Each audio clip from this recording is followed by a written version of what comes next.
Boards and booze, booze and boards, drinks and beers, fight some hordes. Drank too much, forgot our swords, ran back home, filled our gourds, got drunk again, sang some chords. Boards and booze and boards, with Mickey and Jeb. Hey everybody, welcome back, Booze and Boards. It's been like 6 months since our last official episode, so... Yeah, we do actually plan out seasons, and then half the time we're filling it in with new things that we got, or Kickstarters that came out. But today, we have nothing stupid to do at the beginning of this show, so we're just going to jump into the box, and we're going to Everybody's like, yay, no stupid stuff.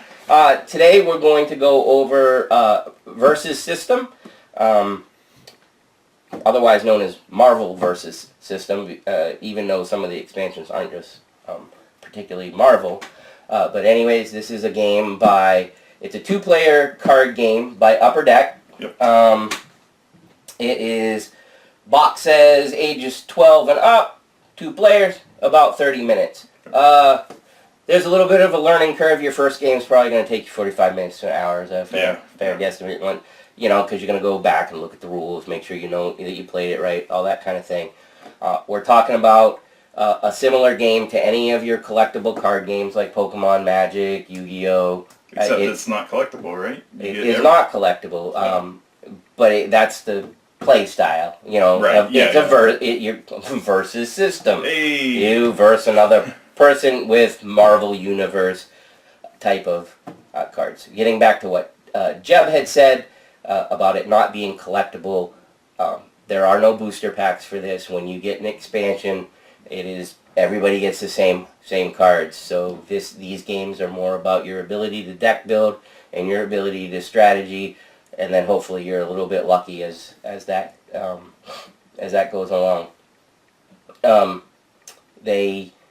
Typically, the Fantasy Flight word for this is an LCG. Yep. They tried to use that, and Fantasy Flight said you can't use that. So I don't remember what they changed their name to. It really doesn't matter. The point is that PCG. I forget what they call it. But yeah, it's an LCG. It's an LCG. Then that just means it's like a living card game. The difference between a living card game, collectible card game is the fact is that there is no randomization when you buy something for this game. Everybody gets the same thing. You guys are always on the same playing field. Like I said, it's all Marvel characters in the base box. I think they have 3 or 4 expansions out at the time of this recording. I can't remember for sure. So, anyways, what do you got to say? Mickey had bought this before I did, and I think we played it once or twice, and then I found this used copy at a game store. So that's why I picked it up. So I think you have more knowledge about this game than I do, but I mean... Not a whole lot. It's just another one of those things where we have trouble finding places to play, but if you have a solid... we against each other, but if you have a solid, group of people that you play with, or a friend, or whatever, it's a good game. So, anyways... We will get into components, right? Yes. All right.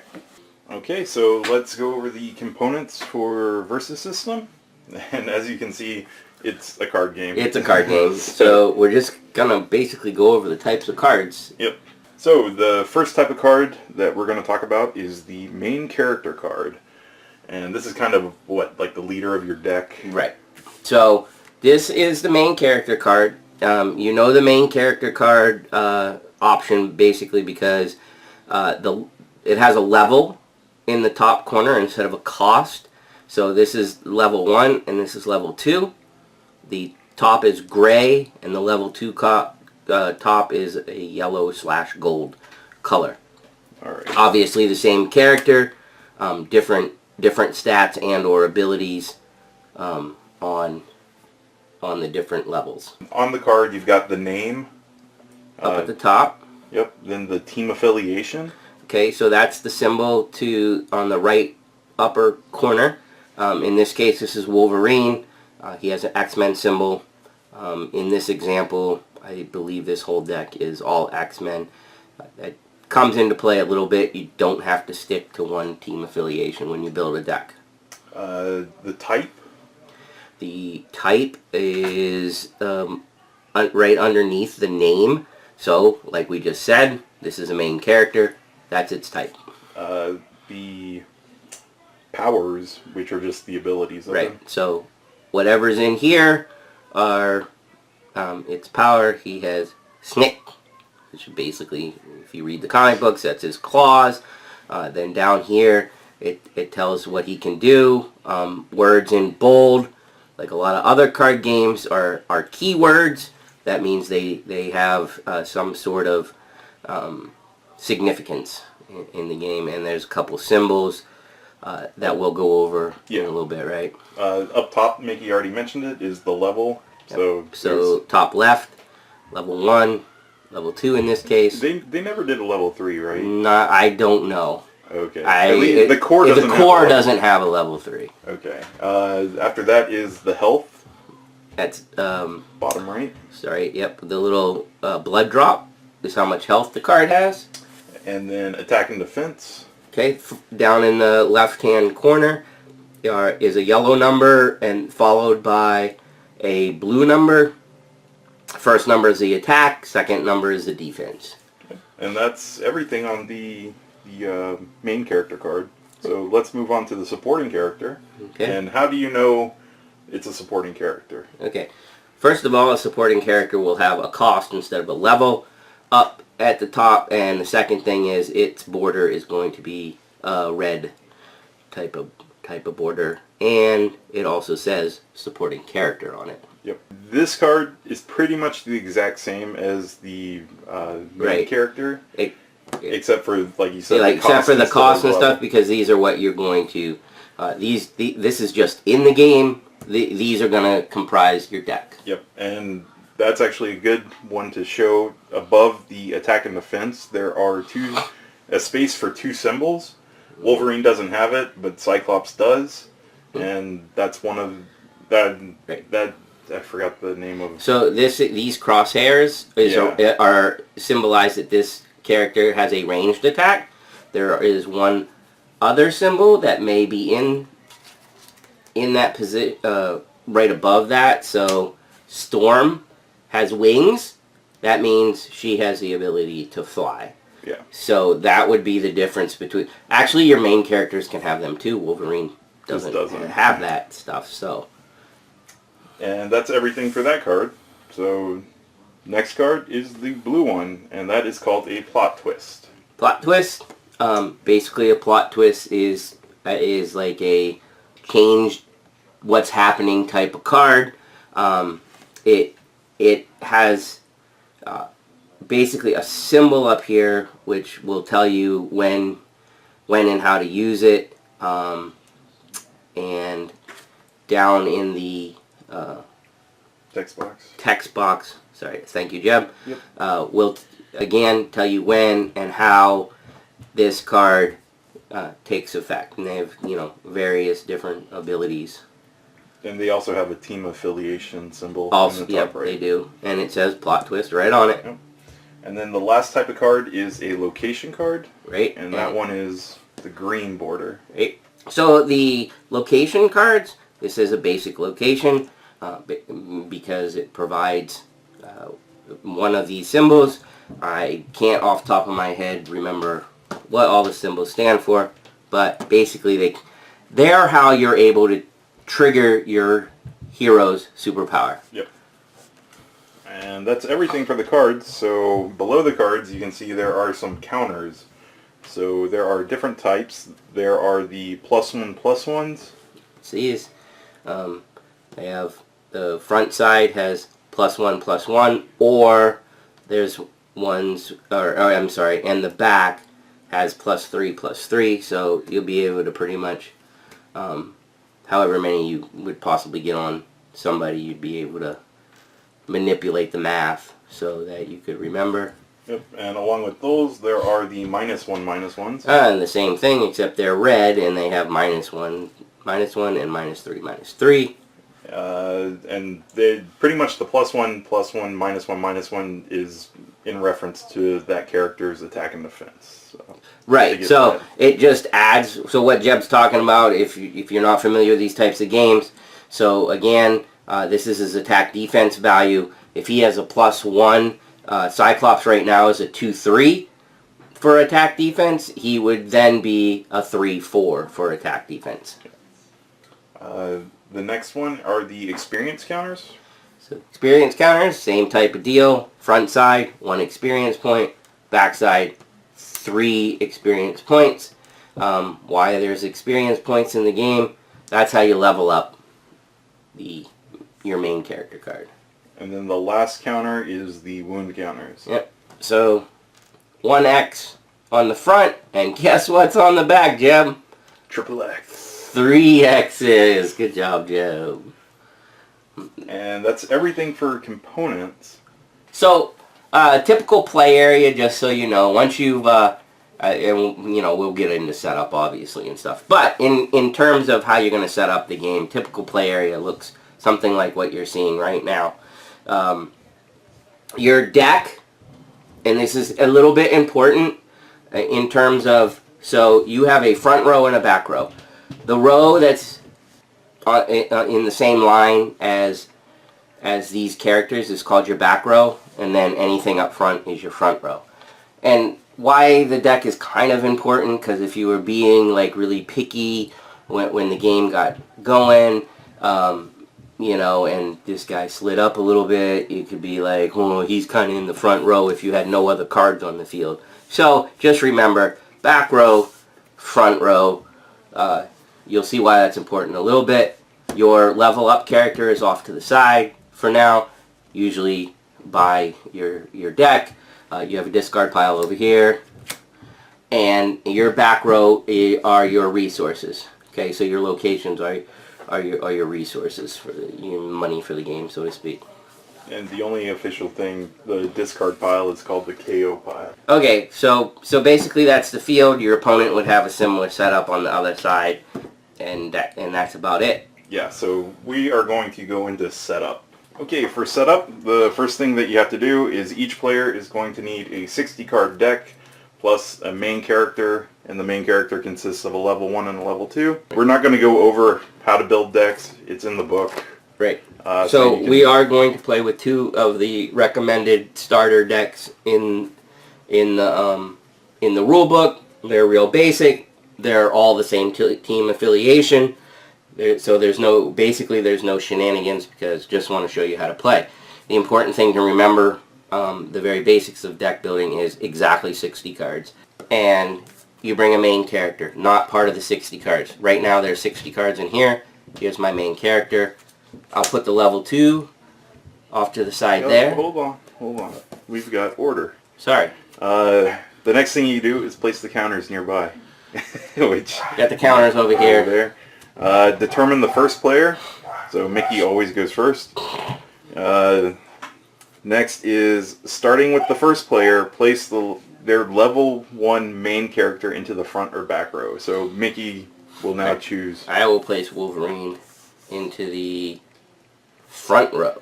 Right. And then I would choose mine at this point, but we won't show that right now. Put my level 2 off to the side. Yep. Probably a little bit further away from, I'm going to play this way from my deck. Then you will place your decks near the back row, which Mickey already has it next to the back row, and then shuffle the deck and draw 7 cards. I have already shuffled it, and I'll draw 7 cards. 1, 2, 3, 4, 5, 6, 7. And I get to look at my hand, decide if I like it. If I do not like it, then I may take a mulligan, basically shuffle them all back in, draw a new hand. You're stuck with that hand. If you want a little tip, it would be best if you had at least a couple, a minimum of 1 low-cost card, maybe 2 you want, and a location or 2 wouldn't hurt. Just to get yourself going. You can use regular cards as locations. We'll get into that in a minute, but it's always better, you know, if you got a regular location to work. So that would be possibly my starting hand of 7 and pretend that's a hand. Yep. And that's everything for setup. Both players are going to do that, and when you both finish setting up, then you can begin the game. Alright, so a quick overview. It's a 2-player card game, so it's going to go back and forth between turns until somebody wins. Right. That's the easy way to put it. A turn consists of 4 phases. So you're just going to do these phases in order. When your turn's done, next person goes. Rinse and repeat. The first the first phase is the draw phase. So during this phase, you're going to resolve any at start of turn effects, and then you get to draw 2 cards. The first player's first turn doesn't get to draw 2. Right. So if I'm going first, I'm just going to start playing cards because I don't get to draw on my first turn. And that's in. And Jeb also mentioned at start of turn actions, the card will tell you if it is it'll say at the start of your turn, do such and such. That's what a start of the turn ability is, or action, or whatever. Yep. After the draw phase is the recovery phase. So during this phase, all stun characters recover, and you will ready all your characters, which on the first turn that doesn't really mean anything to you. No, it doesn't. But as you see when we explain it, you'll see what that means. So after recovery phase is the build phase. So the first part of that is the resource step. So you can place any one card in your hand face down into the resource row, or you can place a location face up into the resource row. Okay, so again, these green cards here, you can see are locations, and the rest of them are not. So I would choose one of these, and I would place it face up in my back row. However, if I did not have any more locations, and I really wanted another resource, I could take any card from my hand, and I can place it face down like that, and that's still a resource. So those are your options for playing resources. And a location face up, although you could place face down if you wanted to, you would lose the initial ability of having that power available, or any card face down for a resource, and that's it. The key is on your turn you only put one resource down, unless you have something that manipulates that. Yeah. After you place the resource, you're going to do the recruit step, which you gain 1 recruit point for each resource you have in the resource row, and you get to spend those points by playing, or spend the points to play supporting characters into either of your rows. All right. So with this hand of cards, I look at my back row, or not my back row, but my resource row. I have 1. I have a supporting character cost of 2, and I have a supporting character cost of 3. Neither of which is a 1. So I can play nothing. At this point, I would not be able to do anything else. Yep. After the recruit step is the formation step, which lets you rearrange all of your characters that are out on the field. So you can, if Mickey wanted to, he could move Wolverine to the back row right now. Right. So after you've paid for whatever you want to pay for to bring out on the field, then you can decide what is the best formation for your team to prepare for battle, prepare for defense, prepare for whatever you think is going to happen. So if I had multiple cards on the field, it wouldn't matter. I can put Wolverine in the back, take a card from here, pull it up. However you want, you can manipulate your characters. In this particular case, I would probably, first turn, I'd probably just leave Wolverine up there. And I believe where they are next to each other doesn't matter. It's That's only correct. Front and back. Front and back. There's no side abilities. Yeah. All right. So that's the end of the build phase. So now it's the main phase. Yep. So during the main phase, you can make any number of attacks until you either stop or your characters are exhausted.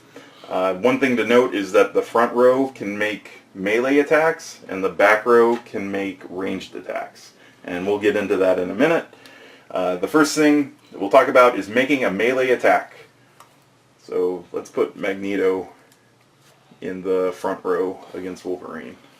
Okay, so there's a card in the front row also. Okay, so to make a melee attack, you're going to exhaust a ready front row character to become the attacker, and then you choose the defender. Okay. If they do not have a front row, you can attack the back row. Right. So that's kind of important. Your front row is basically a nice line of defense. If you need to protect somebody, especially if you had like a really great support character that, you know, you were just using for their ability or whatever. That's strategy, but I digress. Anyways, so in this particular case, there's only 2 cards out. I am going to go ahead and exhaust Wolverine. So that means I'm attacking, and since there's only one other card out on the field, I will declare the attack against Magneto. One quick thing is if your character has the fly symbol, they can be in the front row and make a melee attack to either the front row or the back row. So, continuing the combat, once it begins, you can play 1 combat twist, or use 1 combat superpower, or pass. So, when Mickey initializes this attack, it's kind of going to go to a back and forth between the players on playing plot twists and things like that.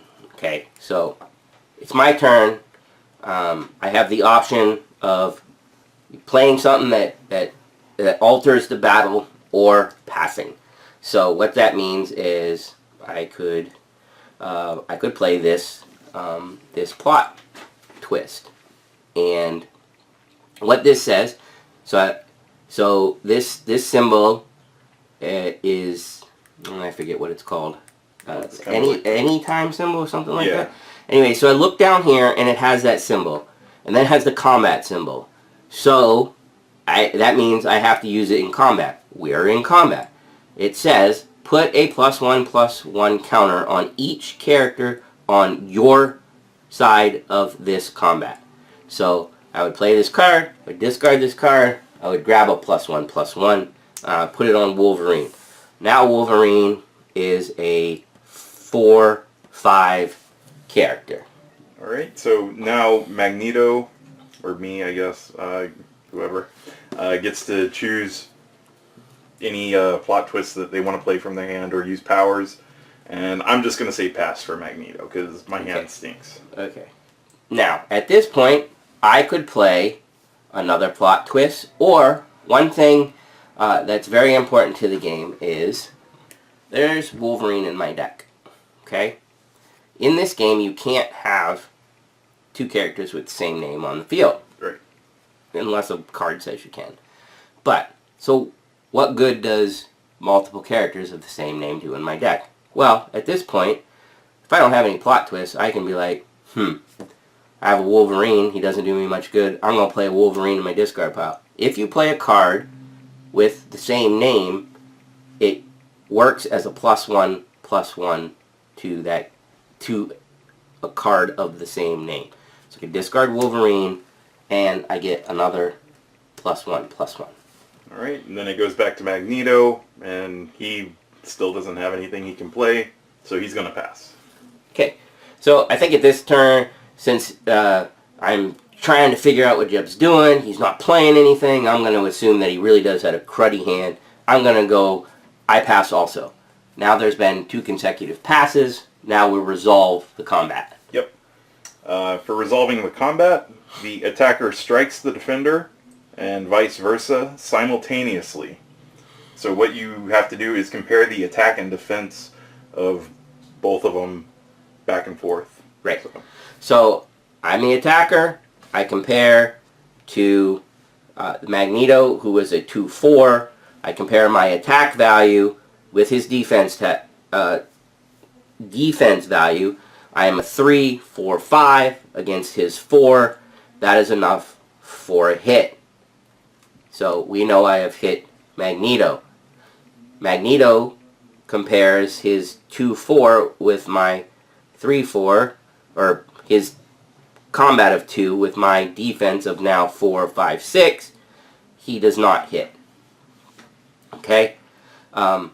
Tie goes to the attacking value, not the attacker, the attacking value. So if Magneto actually had a 6 attack, he would still hit Wolverine. Yep. So ties, no matter who's attacking or defending, always cause a wound. I keep calling them hits, but they're called wounds. When a card gets wounded, okay, stunned. Yeah. So yeah, he's right. when you're resolving combat, there's 3 different outcomes. Right. Either no one gets stunned, someone gets stunned, or everybody gets stunned. Right. So when somebody gets stunned, you turn the card face down, you exhaust it, remove all of the buff counters on it, and place a wound on it. So it's a wound. If Magneto had any +1/+1s or negative status effects, they all go away once you're stunned. And that card basically can't do anything for the rest of this round. Right. Including getting hit again. Once it's stunned, nothing can happen unless for some reason it can get Somebody's like, you can turned back. stun Yeah, people. it can turn them back over or something like that. Alright, so that was a melee attack. So let's talk about a ranged attack. It's pretty much the same as a melee attack, except you choose a back row character with the range symbol on them. Okay, so let's say Magneto's over here, and let's, for example, say that Cyclops is in my back row. Notice that Cyclops has the ranged symbol. The ranged symbol can shoot from my back row to hit somebody in Jeb's front row. Right. And then Magneto would be in the front row. I could declare as an attack, I could do this instead. And we could have gone through the same routine. I play a plot twist. Jeb has the opportunity. If I get buffed enough, then possibly I have a 3 defense. He has a 2 attack. So he wouldn't hit me. I have a 2 attack. He has a 4 defense. That would be the result of a nothing. Right, except there's one thing that you got to make sure. The defender has to have range to be able to hit back. And Magneto does have ranged, but that is a very... You can't just assume that he can go through the front row. So there's no retaliation, so to speak, if this card hadn't had the crosshairs on it, which is the ranged attack symbol. So hopefully you got a little general idea of how the combat's going to go in this game. It's relatively simple. I think one of the more trickier concepts to get through your head is all this ranged and flying abilities. Yeah. So here's, in a nutshell, how it all works, okay? So you saw that Cyclops is a ranged character. Ranged character can shoot over his front row and hit something in your opponent's front row. I guess back row if there's no front, I'm assuming.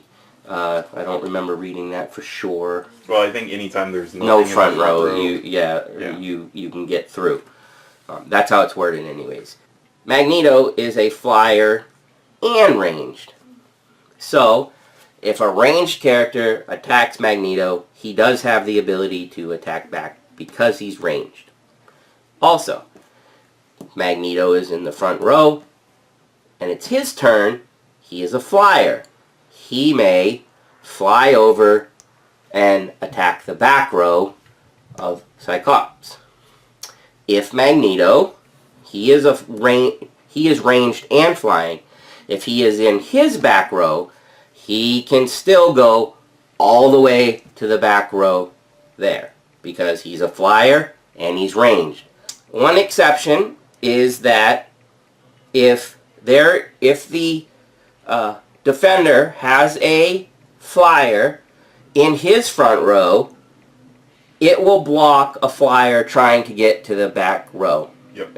I guess that's the block is probably the best way to say it. So you don't automatically get to go to the back row if there's another flyer, because obviously the flyer is going to be like, yeah, I don't think so. Yeah. So you're forced to pick the flyer character as the one that you want to attack, or choose something different. But just remember that you don't automatically get to fly if there's a flyer in the front row.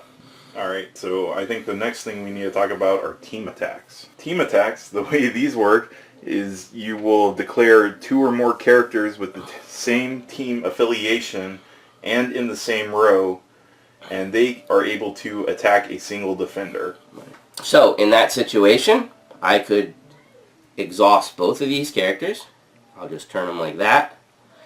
Declare that they're attacking Magneto. And because they're both X-Men, right? Because, yes, they are both the same affiliation. And they're both in the same row. They're both in the same row. I could attack Magneto. And then what I do is I add up the combined attack. So I have a 3 and 2. So I have a 5 attack. And defense really doesn't come into play at this point in time. Right. Alright, so then I compare the 5 to Magneto's 4. I would stun him. Yep. Assuming that there's no shenanigans going on. Yeah. And then now, like normal, Magneto gets to do an attack back because they're both in the front rows. Right, except he gets to choose, is the word we're looking for, Jeb. Choose who he wants to attack. Right, and this is where the defense values come into play, because while the attack is combined, the defense is still to each individual. Right. So the defense didn't become a 7, or some shenanigans where I get to pick who's got the defense or anything like that. So Magneto would pick one of these cards. Unfortunately, Magneto's not buffed right now, so he's only got a 2 attack. He wouldn't be able to hit either of them, so neither of these cards would be stunned. But like you said, you have to choose one of them to do the attack back. That's correct. So it's not like you can hit one and the rest of it spills over or whatever. Right, exactly. So no spillover, and another thing is if you're doing if you do a team attack, they all have to have fly to be able to take advantage of the fly ability. Right, yes. If you want to take advantage of one of the special abilities, it's an all or nothing type of thing. So you can't add, if one of the cards has is lacking the symbol that you want to apply to it, then you're not going to be able to combine it. Right. Well, you can still combine it for melee, but that's it. After a combat resolves, you're able to make another attack depending on what's left on the field. So previously we had Wolverine was exhausted and Magneto was stunned. So if all your enemies are stunned, there's nothing else you can do because you can't attack a stunned character.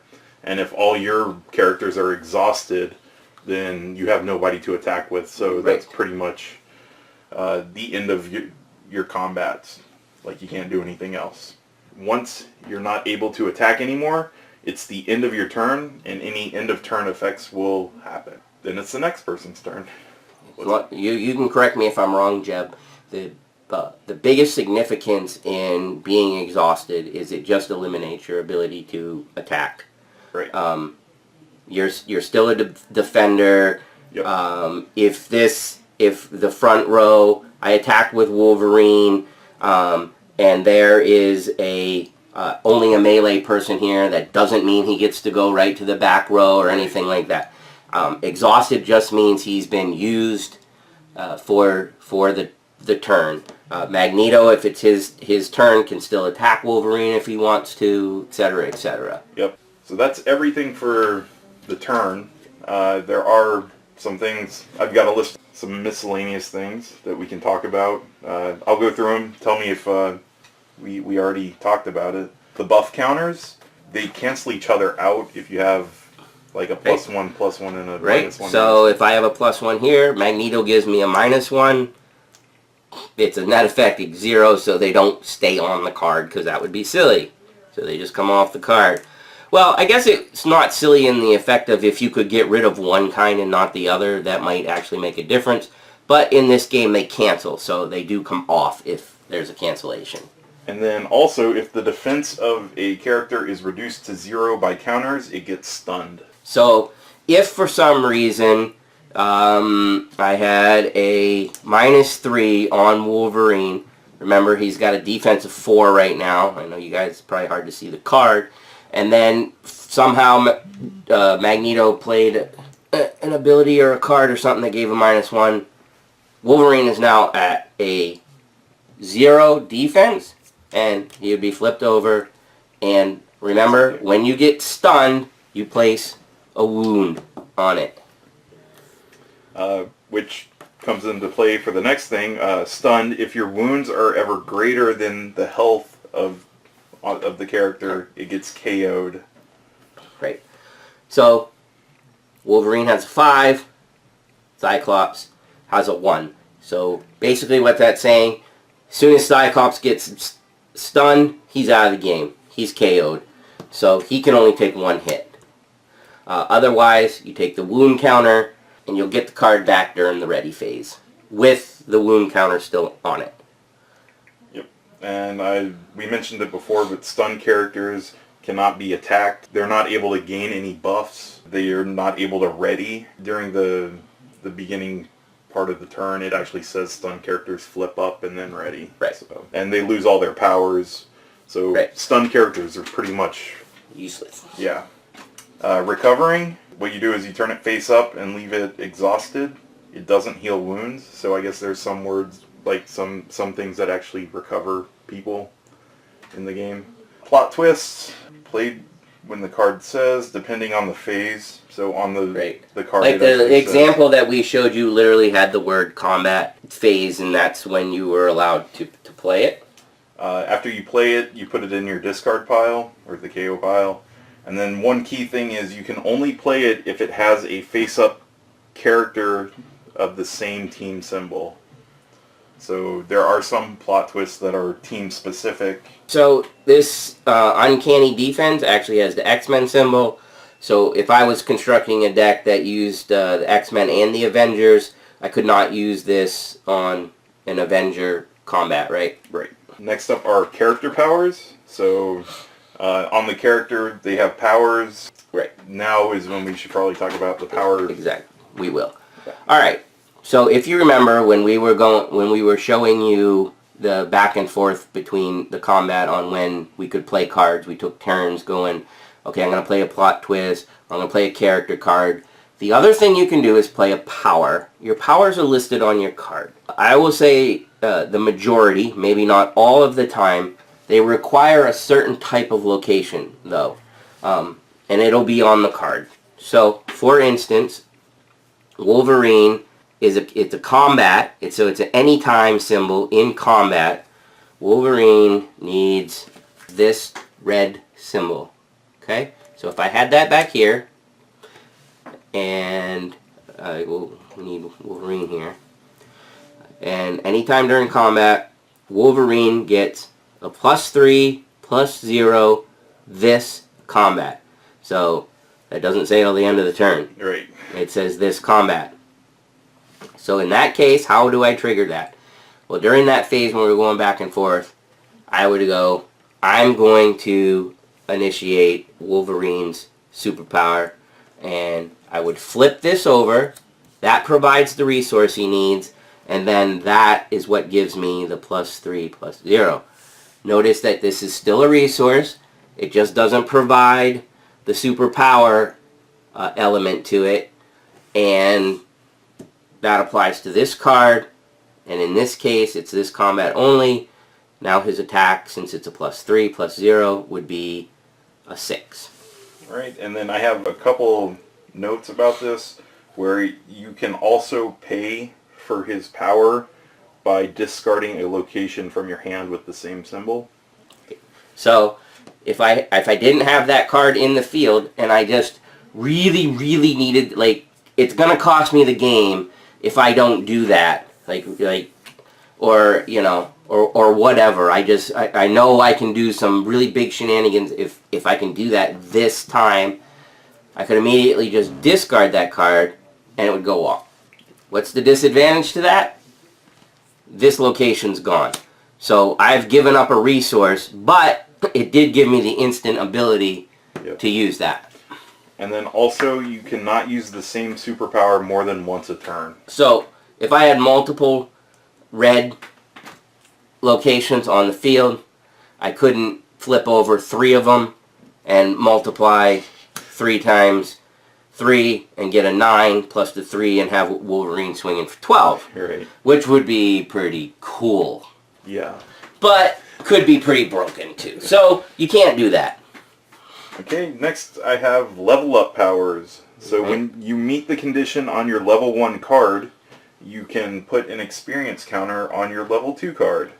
So Wolverine, well actually all the main characters have a thing that says whenever something happens, you get an experience. And we'll just go over the 2 that we have here because there's many in there's many main characters to play with in the base box. So Wolverine says best at what he does, level up 3. What the 3 in the parentheses means is that when he gets 3 experience points, he gets to switch out to his level 2 card. And the way he gets the experience points is when Wolverine makes a solo attack and stuns an enemy character, he gains an experience point. So, as long as he stuns, right, this is the only card we have on the field, but as long as he stuns a character while he's going at him solo, he can't be in a team attack, causes a stun, he would get an experience point. And what you do is you don't place it on here, you actually place it on the level 2 card. So once you see that 3 over here, you know that it's time to swap them in. And they don't go away after that. Unless, I haven't seen one unless there's a card that says level down. Then you're playing with the better version of Wolverine at that point. And just as an example, so you can hear how different they all are. Magneto's is Mutant Master. He levels up at level 4. And he just gets, at the start of your turn, if Magneto, if he's face up, he gains an EXP. So, I said EXP, but it's just XP. I think it's funnier that you got a kick out of that. I did. It was funny because that's like geek terms. Anyhow, so as long as, basically what this is saying, as long as Magneto does not get stunned during the turn, he's getting an experience point each turn. The trade-off is, if that kind of sounds, Wolverine actually has to do something. Magneto doesn't. He just has to stay alive, so to speak. So, the trade-off is Magneto's attack really kind of stinks at the beginning of the game. He's at a 2. He's got a decent defense, because, he's master of metal and stuff. But he doesn't really have a good attack.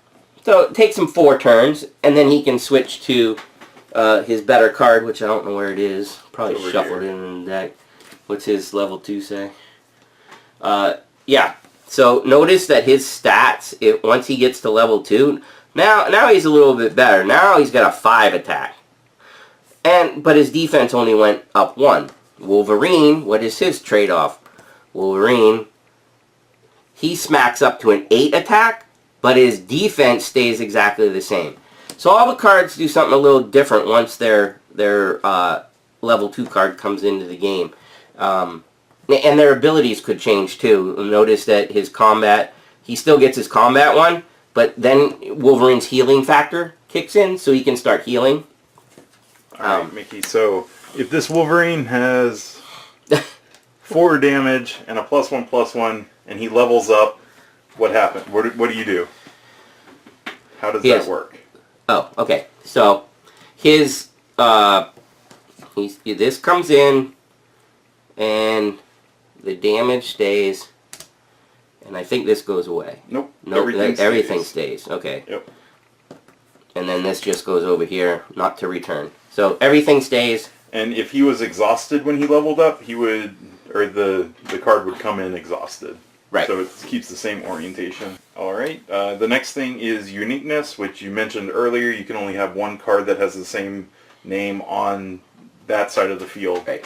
I will tell you right now that thematically they do some pretty cool things in the game. There are some cards that can have multiples, like the Ultrons and things like that are robots. So it's neat that way. But in general, that's it.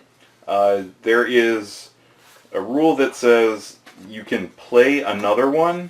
So if you had, like, Cyclops is on the field, if you play another Cyclops, it would mean that you'd have to KO the first Cyclops that was out. And then the other one gets to enter. If two enter at the same time, you get to choose which one dies. And you can never control, like, there's a Wolverine card. You can't play Wolverine and kill off your main Wolverine. Well, like, yeah. That would make no sense. But And you might say why you want to do that. Okay, so remember that, like, this is its health. Not all the cards are a 1. Right. So let's say we had 3 health with something, and I'm playing Jeb, and he's damaged that 3 health card, and I have 2 wounds on me, and I have another one of those cards in my hand. I can bring that fresh one in and just KO the old one, and now I've got a fresh guy. A fresh guy. All right. The next thing Mickey mentioned, power up. That was when you discard a card with the same name to give it a +1/+1 counter. Locations. There's 4 basic types. Each team has a special location that can provide one of any type for the team member only. I don't know if you know this, Jeb, so you can correct me if I'm wrong. I know I showed the discarding of a card for the +1/+1 during combat. I believe you can do that, like, before combat starts, that particular one. Yeah, I think so, too. Yeah, so you can, like, if you want to, like, okay, you better think twice about this, I'm going to put these things down right now. Yeah. You don't have to wait I for that one, because that's down. not a, I think that's just a straight up anytime ability. Yeah.